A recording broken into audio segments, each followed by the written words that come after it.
والصلاة والسلام على سيد الأنبياء والمرسلين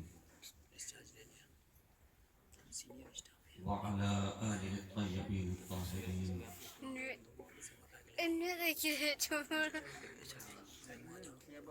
وأزواجه الطاهرات أمهات المؤمنين وعلى سائر الصحابة والتابعين أجمعين إلى يوم الدين. فقد قال الله تبارك وتعالى في القرآن المجيد والفرقان الحميد: أعوذ بالله من الشيطان الرجيم. بسم الله الرحمن الرحيم. ورفعنا لك ذكرك. صدق الله مولانا العظيم. درود پاک پڑھ لیجئے بآواز بلند. اللهم صل علی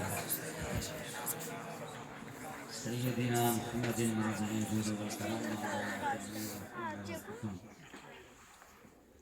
وعلى آله وصحبه وبارك وسلم.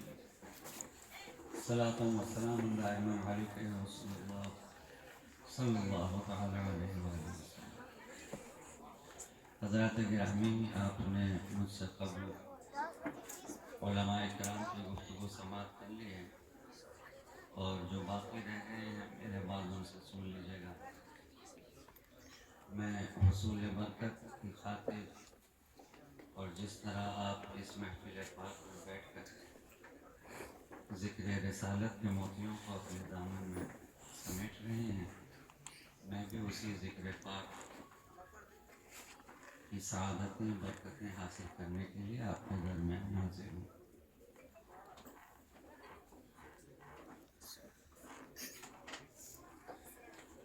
شاعر کہتا ہے کہ چین دل کا میری آنکھوں کا اجالا تو ہے، چین دل کا میری آنکھوں کا اجالا تو ہے، لمحہ لمحہ میرے جینے کا سہارا تو ہے،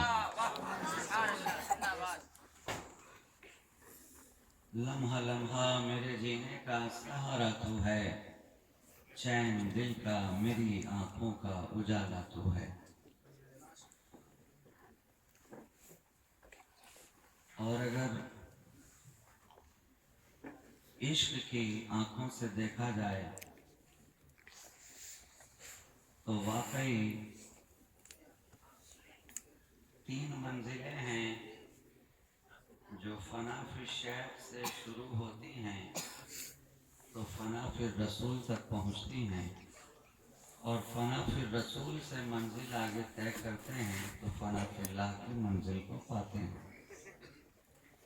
اب آپ ان اشعار کو اپنے اپنے شیخ کو تصور میں لاتے ہوئے اور ان کی بارگاہ تک روحانی طور پر رسائی حاصل کرتے ہوئے سماعت کریں تو راز کھل جائے گا کہ واقعی چین دل کا میری آنکھوں کا اجالا تو ہے. ہر ایک مرید اپنے پیر کو تصور میں رکھ کر کہتا ہے، ہر ایک مسترشد اپنے مرشد کو تصور میں رکھ کر کے یہ کہتا ہے، ہر ایک غلام اپنے آقا کو تصور میں رکھ کر کے یہ کہتا ہے، ہر ایک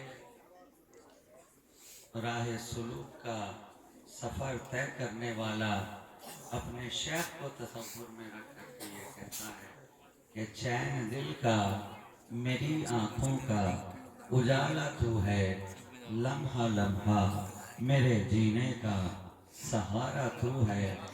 ہر ایک شیخ جب تک اپنے شیخ کی محبت میں آپ کامل نہیں ہوں گے، اپنے پیر کی محبت میں آپ کامل نہیں ہوں گے تو فنا فی الرسول کے منزل کو آپ پا نہیں سکتے ہیں.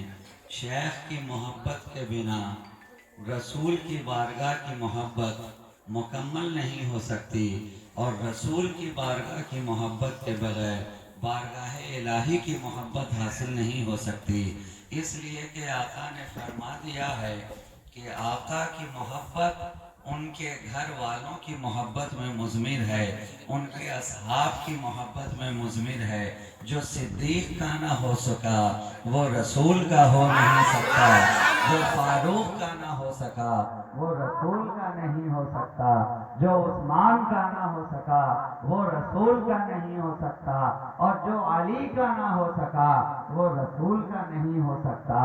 چاہے اہل بیت مصطفیٰ ہوں کہ اصحاب رسول ہوں، ان دونوں کی محبت ہمارے سینوں میں ڈالی گئی ہے، اور یہ ڈالنے والا کون ہے؟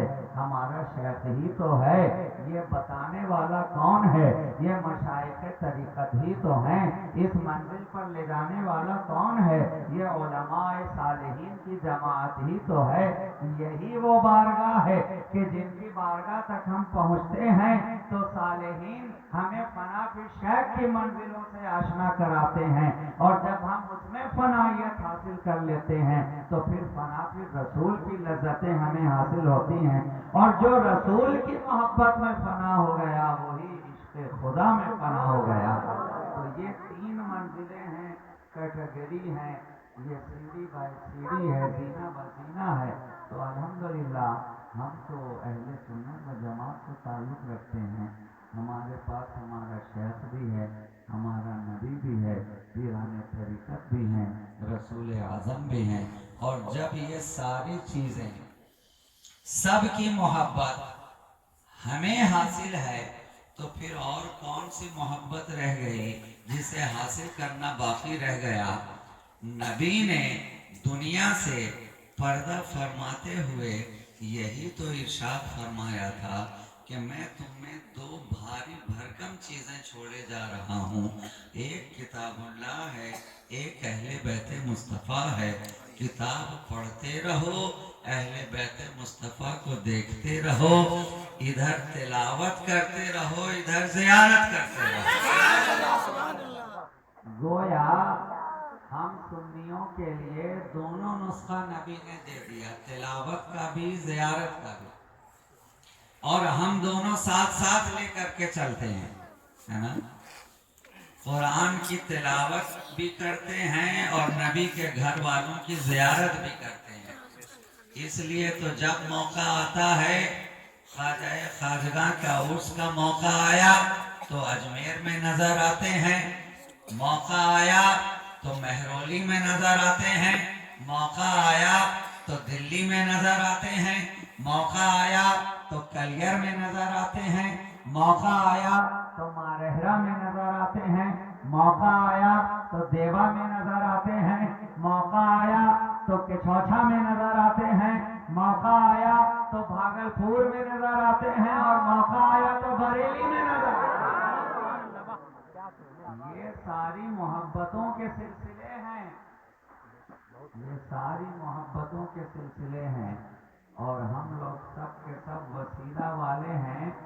ہمیں ڈائریکٹ پہنچنا آیا ہی نہیں، نہ پہنچنا آیا نہ ہم پہنچنا چاہتے ہیں، اس لیے کہ ڈائریکٹ والوں کا حشر ہم نے دیکھ رکھا ہے۔ جو نبی کے دیار کو چھوڑ کر کے جانا چاہتے ہیں وہ دنیا کے اندر کوئی منزل پالیں تو پالیں دنیاوی اعتبار سے، مگر آخرت کے اندر ان کا کوئی ٹھکانہ نہیں، کوئی منزل نہیں۔ قرآن کہہ رہا ہے وَرَفَعْنَا لَكَ ذِكْرَكَ، اے پیارے، اے مصطفیٰ، اے میرے حبیب، ہم نے بلند کیا آپ کے لیے آپ کے ذکر کو۔ کون کہہ رہا ہے؟ رب۔ کون کہہ رہا ہے؟ خالق کائنات۔ کون کہہ رہا ہے؟ رب العالمین۔ کون کہہ رہا ہے؟ سب کا پالنہار۔ کیا کہہ رہا ہے؟ کہ اے مصطفیٰ، ہم نے آپ کے ذکر کو بلند کر دیا آپ ہی کے لیے، آپ کے ذکر کو بلند کر دیا۔ وَرَفَعْنَا، ہم نے بلند کیا لگا آپ کے لیے ذکرک، آپ کے ذکر کو۔ تو اب آج کے دور کے کچھ لوگ کتنے احمق ہیں جو نبی کے مقام و مرتبہ تک پہنچنے کی بات کرتے ہیں اور انہیں اپنی طرح کہنے پر تلے ہوئے ہیں۔ قرآن تو کہہ رہا ہے اے مصطفیٰ ہم نے آپ کے ذکر کو بلند کیا، بلند کیا۔ تو اب مجھے کہہ لینے دو کہ جس کا ذکر اتنا بلند ہے اس کی ذات کتنی بلند ہوگی۔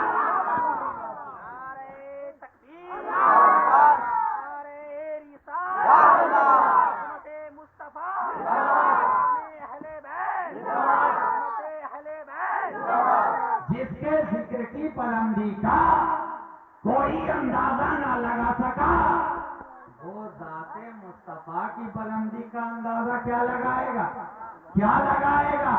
ارے لگانے والے لگاتے رہ گئے۔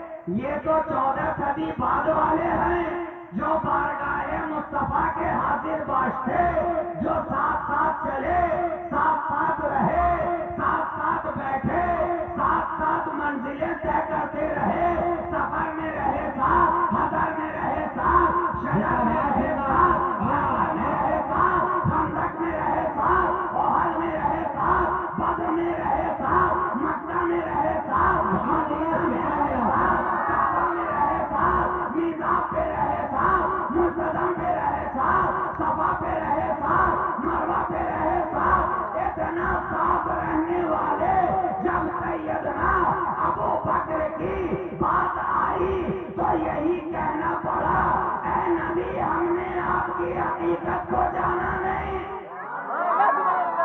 جانا نہیں۔ تو نبی نے بھی مسکرا کے فرمایا یا ابا بکر لم یعرفنی حقیقتاً غیر ربی، اے ابو بکر میری حقیقت کو میرے رب کے سوا کوئی نہیں جانتا، کوئی نہیں جانتا۔ جس نے بنایا ہے وہی تو جانے گا، جس نے بنایا ہے وہی تو جانے گا۔ اور جب بنایا، جب بنایا، اب یہ مجبوری ہے کہ لفظ جب استعمال کیا جاتا، ورنہ تو بنایا تب جب نہ اب ہے نہ جب ہے نہ کب ہے نہ سب ہے۔ اگر ہے تو فقط جلوہ رب ہے، نام رب ہے، حسن رب ہے، ذات رب ہے، تب بنایا، تب بنایا۔ تو جب وہ بنا ہے تب یا تو خدا، بلکہ یا کا لفظ بھی نہیں کہہ سکتے کہ جب بنا ہے صرف خدا، صرف خدا، اور جب بنا دیا تو ساتھ میں محبوب خدا، محبوب خدا۔ ایک جلوہ دکھا رہا ہے، ایک جلوہ دیکھ رہا، ایک بنا رہا ہے، ایک بن رہا، ایک سنوار رہا ہے، ایک سنور رہا ہے، ایک لبھا رہا ہے، ایک لبھ رہا۔ خدا ہے، نور خدا ہے، حسن خدا ہے، ذات خدا ہے، اور وہی خدا اپنے نور سے نور مصطفیٰ کی تخلیق فرما رہا ہے۔ اس لیے کہ نبی فرماتے ہیں انا من نور اللہ، اول ما خلق اللہ نوری، اللہ نے سب سے پہلے میرے نور کو تخلیق فرمایا۔ تو اب جب فرمایا تب تو نہ زمین، نہ آسمان، نہ شجر، نہ حجر، نہ ملک، نہ فلک، نہ جن، نہ بشر، نہ دریا، نہ ربانی، نہ پھول، نہ خوشبو، نہ موجیں، نہ طغیانی، نہ ساحل، نہ سمندر، نہ ستارے، نہ کہکشاں، کچھ ہے ہی نہیں، کچھ ہے ہی نہیں۔ تو جو چیز ہماری نگاہوں کے سامنے بنے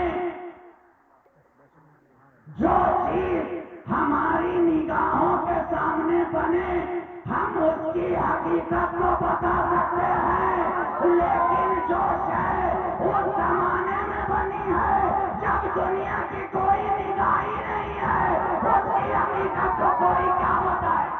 نعرہ تکبیر، ہاتھ لہرے ہاتھ لہر جائے، نعرہ تکبیر، نعرہ رسالت، عظمت مصطفیٰ، شان مصطفیٰ، شان اہل بیت، شہبازی دولہ، شہبازی دولہ، فیضان حضور شہباز ملت، زندہ باد زندہ باد۔ یہ حقیقت مصطفیٰ ہے۔ یا تو بنانے والا جانتا ہے یا بننے والا جانتا ہے، کسی تیسرے کے جاننے کی گنجائش ہی نہیں ہے۔ وہاں تک نہ کوئی ذہن پہنچ سکتا ہے، نہ کوئی خیال جا سکتی ہے، نہ کوئی فکر پہنچ سکتی ہے، نہ کوئی شعور پہنچ سکتا ہے، نہ کسی کا ادراک کام کر سکتا ہے، نہ کسی کا علم بتا سکتا ہے۔ یہ سارے علم والے، یہ سارے علم والے لکھ رہے ہیں، لکھتے جا رہے ہیں، قیامت تک لکھتے جائیں گے، مگر اتنا لکھنے کے بعد بھی یہی کہنا پڑتا ہے کہ ابھی تو آپ کے نام کے ایک حرف میم کی بھی تشریح مکمل نہیں ہو سکی۔ اے میرے مصطفیٰ، ابھی تو آپ کے حرف محمد کے لفظ محمد کے پہلے حرف میم کی بھی مکمل تشریح نہ ہو سکی۔ جب ایک حرف کی تشریح سارے لکھنے والے کرتے رہے، کوئی نہ کر پایا، تو مکمل محمد کی تشریح کون کرے گا؟ مکمل محمد کی تشریح کون کرے گا؟ ان کی حقیقت کو کوئی کیا بتائے گا؟ ان کی حقیقت نہ کوئی بتا سکتا ہے، نہ صبح قیامت تک بتا سکے گا۔ اللہ کا کتنا بڑا کرم ہے کہ ہمیں ایسے محبوب کی امت میں پیدا کیا۔ چاہتا تو کہیں بھی پیدا کر سکتا تھا، کبھی بھی پیدا کر سکتا تھا، لیکن یہ اللہ کا کرم بالائے کرم ہے، ہمیں پیدا کیا۔ تم محبوب کے لیے بھی اس دنیا کا انتخاب ہے تو سارے عالم کی رحمت۔ کبھی تو فاضل بریلوی کا قلم مچل کے کہتا ہے وہ ہر عالم کی رحمت ہے، کسی عالم میں رہ جاتے، یہ ان کی مہربانی ہے کہ یہ عالم پسند آیا۔ یا رسول اللہ، زندہ باد زندہ باد زندہ باد۔ ان کی مہربانی ہے کہ یہ عالم پسند آیا، تو محبوب کو یہ عالم پسند آیا، تو اللہ نے ان کی پسند کو اپنی پسند بنا کر انہیں اس عالم میں بھیج دیا۔ اور یقیناً ہمارے آقا کو ہم پسند تھے، تبھی تو ان کی امت میں ہمیں پیدا کر دیا۔